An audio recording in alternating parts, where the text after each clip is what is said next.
What's up, guys? It's Jason from Eustis Roofing. We're talking about metal roofing today. So if you're in the market for a new roof system or a metal roof, you're going to watch this video. We're going to give you some tips, things to look for when your contractor puts your roof on, things to ask for, or just some information for you, the homeowner. We want to make sure our homeowners or any homeowner that watches these videos are informed so they can make better decisions and actually save their roofing system, give them a long-term roofing system so that they get what they pay for. So in the market of roofing, 70% of roofs fail prematurely. We want to help change that number. So we want to give you information so that you yourself can help your roof last longer and get a quality roof installed. So this roof that I'm walking on, if you look behind me, this is what we call our peel and stick. This is our underlayment. It goes on first before the metal. This is one of the most important features of the roof. I'm going to show you guys what it looks like right there. So this is a high temp underlayment, super important part of the process. You don't want to put a 50-year roof system on with a 5-year underlayment or even a 20-year underlayment. You want a really quality underlayment. What's quality about this is it's a high temp, so it can take the heat. What a lot of homeowners don't understand is your metal roof systems can get extremely hot. They're really reflective, so they reflect the heat, but the panel itself, it gets very hot. They're actually cooler for the house because of the reflection, and they don't hold the heat like the asphalt does, but it's still 200 degrees on some days the panel can get, and it'll actually burn the underlayment underneath the house. So you want to make sure you got a really quality underlayment, and that's where you start with. The next thing is really super important on a metal roof system, and we see a lot of leaks, is your drip edge. So a lot of times someone will use a drip edge that's made for shingles, or maybe not the proper drip edge, and you'll get water that runs back underneath the drip edge. So I'm going to show you guys some drip edge. So right here is some drip edge. It has peel and stick on it right now. This is a little overboard, something that we do.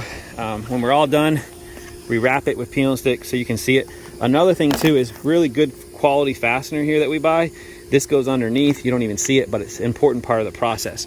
I have a piece of drip edge with me. Here it is right here. What's unique about it is that flange right here. This is an 1.5 bull nose is what we call it. Typically it stops here and it's only 1/4 inch or 1/2 inch kick out, but we run it all the way out to here, so the water drips way off of here, keeps this nice and clean, and stops the water from running back under the roof. The roof system usually starts here, and then it's easy for the water to get back to there. So we make a really big bull nose. What that also gives you is a really big flange on the top, so it keeps the water from running and getting underneath your roof system. So the flange is a lot bigger than your normal roof system. Also on the front of this front edge right here is typically 1.5 to 2 inches.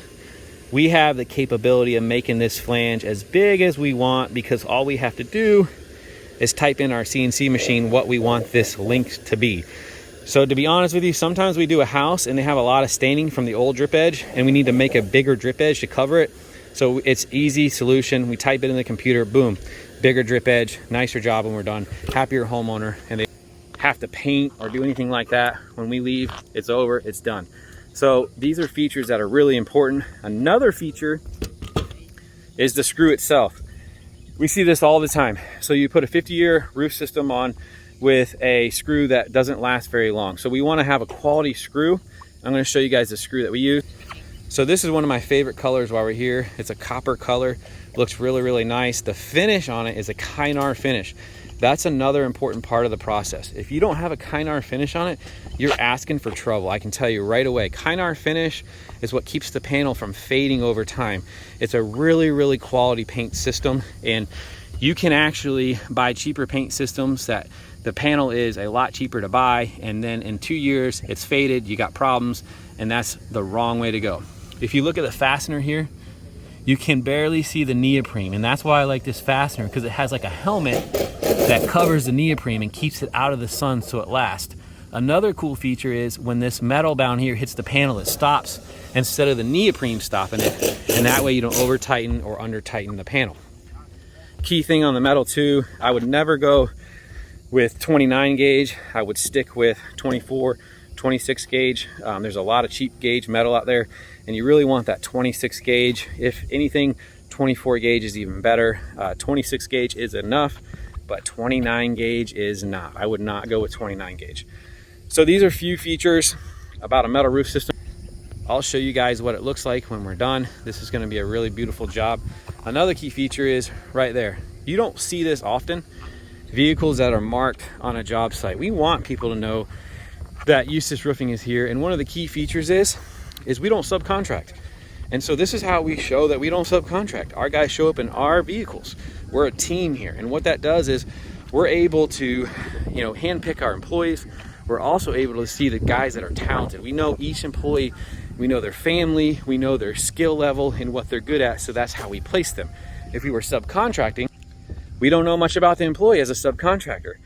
Typically, subcontractor, the first way to know it's a subcontractor, you don't see vehicles like that at a job site. You see unwrapped vehicles, random vehicles, and that's not professional, and it's not good for you, the homeowner. So make sure your roofer's not a subcontractor. A lot of roofing companies are just marketing companies. They know nothing about roofing, and they hire a subcontracting company to come in and put the roof on, and that's not good for you, the homeowner. And that's why only 70% of roofs fail. Actually, 70% of roofs fail prematurely, and that's not what we want. We want to inform our homeowners so you're not one of those 70% homeowners. We want your roof to last, so we're going to give you that information.